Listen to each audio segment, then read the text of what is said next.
Welcome to the show Cafe and Search, a talk show with Meher Sagar. Today's topic is My Nose Must Look Cute. Apply, we are dealing with the issues regarding the plastic surgery of the nose. And we have Dr. Kaustup Shende, who is an expert in advanced cosmetic surgery with us. So welcome, doctor. Thank you, Sagar. Thank you for inviting me to your talk show. It's an honor to have give a talk on this. Okay, fine. I thought you are saying it's an honor to be with me. Okay, but okay, fine. Obviously, uh, obviously, it's an honor to give a talk with you.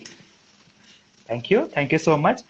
So, see, there are lots of patients or lots of people who want their nose to get reconstructed like Hrithik Roshan or any Hollywood star. So, do you really come across such kind of people? They came with the photograph of this actor or that actress, and I want nose like this. And is it possible to get this kind of surgeries done and get these kind of noses reconstructed? Yeah, obviously. Am I audible properly to you? Yeah, you are audible. You are audible. Yeah. So many times patients come with various kinds of photos, their most favorite heroes, heroines, and they ask us to make their nose like their favorite hero or heroine.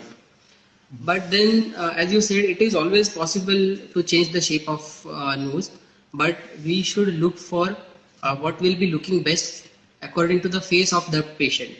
Because when we see there are patients who are from India, from sometimes from the rural background, some they are from north, they are from south.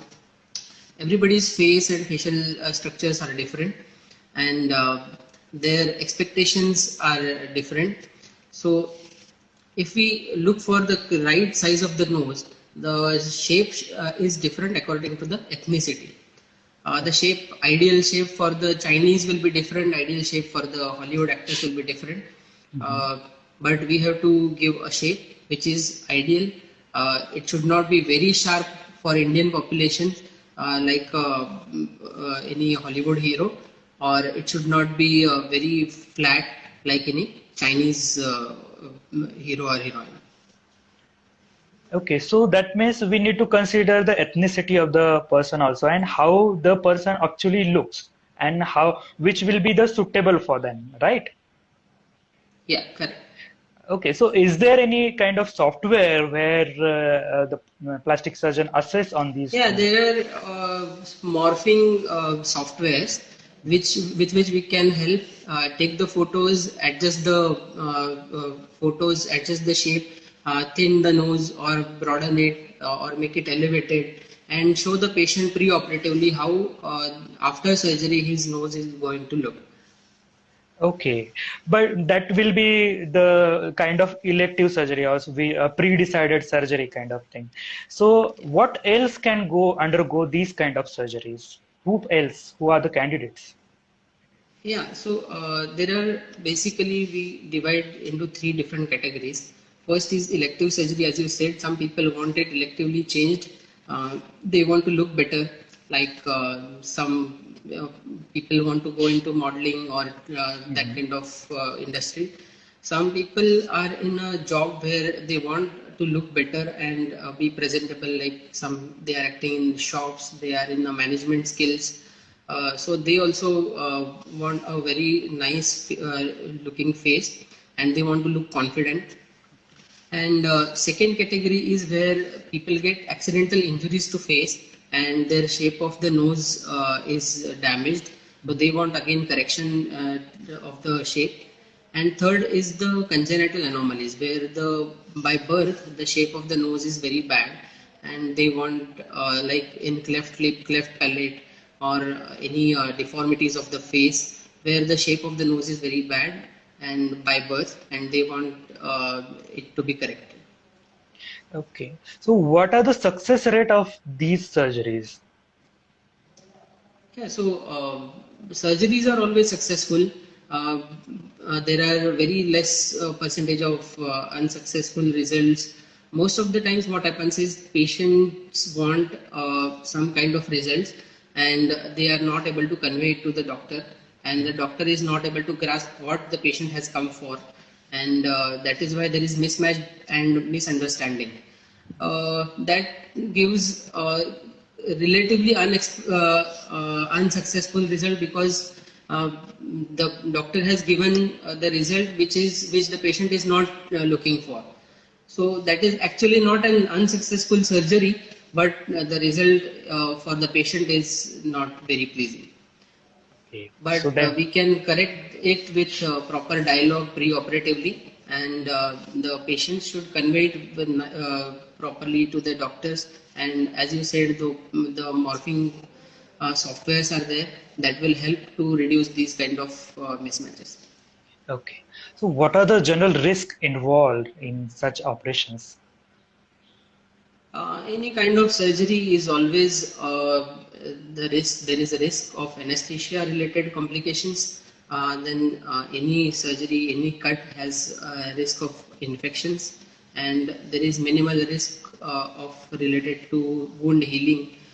These are the two, three main risk factors in any kind of surgery.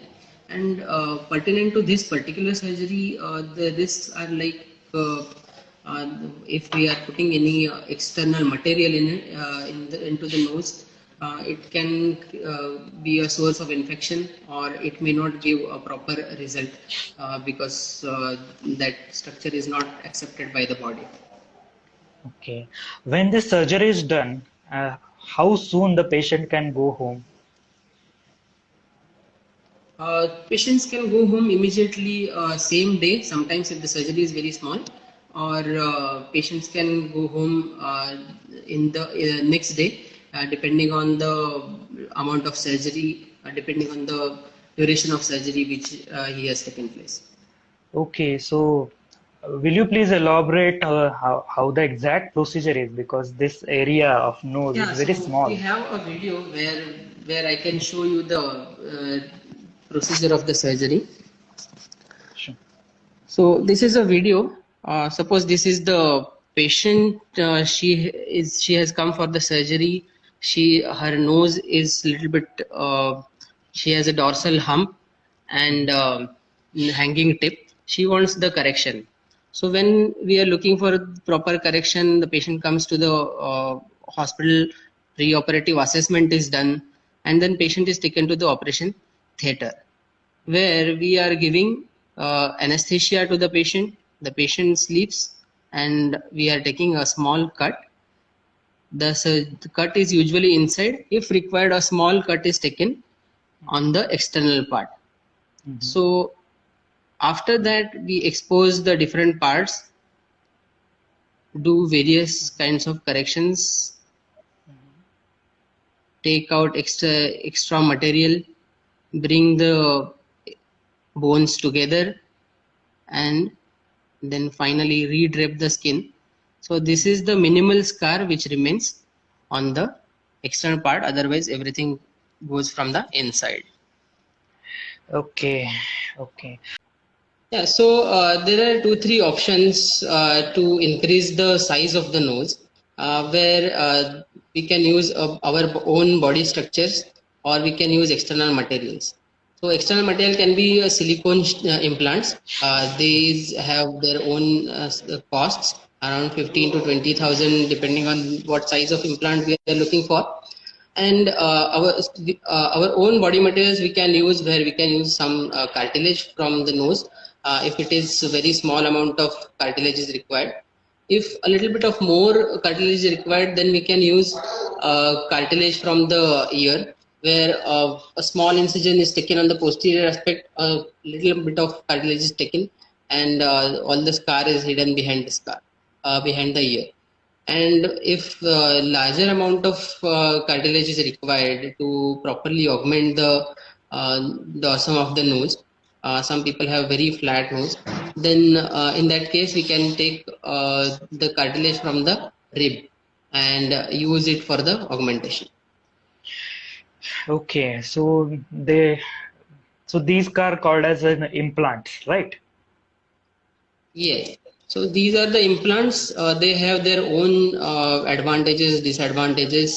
The external implants, silicone implants, have a little bit of chances of rejection or not acceptance from our body.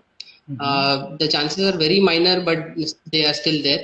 Our own Okay. body materials, when we use, the chances are negligible. But when we use our own body parts, we have to accept an additional scar, which is usually hidden, but it is Hmm. an additional surgery required to take out that part. Okay, okay, okay. Fine, fine, fine. So, just a last question I have. Which doctor one should consult for getting the surgeries, proper surgery done? Yeah, so